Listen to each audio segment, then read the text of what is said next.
Bonjour, je suis Joëlle Mongis, psychologue clinicienne spécialisée dans l'accompagnement de personnes souffrant de troubles du comportement alimentaire et ou d'obésité. Je vous souhaite la bienvenue sur ma chaîne et aujourd'hui nous allons aborder un sujet important. Combien de temps doit durer une thérapie pour des troubles du comportement alimentaire? Vous vous êtes peut-être déjà posé cette question. Combien de temps faut-il pour traiter un trouble du comportement alimentaire? La réponse honnête, c'est ça dépend. D'abord, quand on parle de TCA, on parle de troubles comme l'anorexie, la boulimie ou l'hyperphagie. Et ces troubles ne sont pas juste une question de nourriture, ils sont liés à des mécanismes psychologiques profonds, contrôle, estime de soi, anxiété et parfois des traumatismes. Donc forcément, cela ne se règle pas en quelques séances.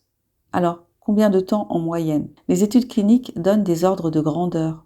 Une thérapie dure souvent entre 6 mois et 2 ans. Dans certains cas, notamment pour l'anorexie sévère, cela peut aller au-delà. Pourquoi cette durée? Parce qu'il ne s'agit pas seulement de changer un comportement, mais de reconstruire une relation à soi.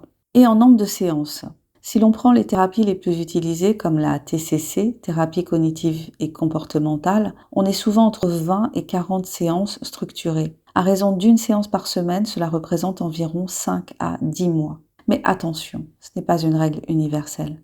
Certaines personnes ont besoin de pause, d'autres reprennent une thérapie après une rechute. Et l'efficacité dans tout ça. Là aussi, on dispose de données solides. Pour la boulimie et l'hyperphagie, environ 50 à 70% des patients observent une amélioration significative avec une thérapie comportementale et cognitive. Pour l'anorexie, les résultats sont plus variables, souvent plus longs et plus complexes. Mais un point essentiel est le suivant. L'efficacité dépend fortement de l'engagement dans la thérapie et du suivi médical et nutritionnel en parallèle.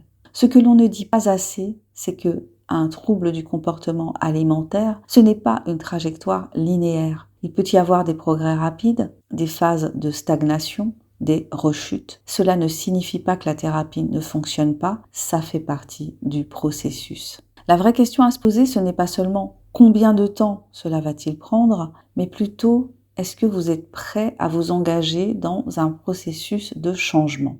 Parce que le travail ne se fait pas uniquement en séance, il se poursuit entre les séances, dans le quotidien. Conclusion, en moyenne, il faut compter 6 mois à 2 ans de thérapie, 20 à 40 séances minimum. L'efficacité est réelle, mais progressive. Et surtout, il n'existe pas de durée normale. Il y a votre rythme, votre histoire, votre chemin.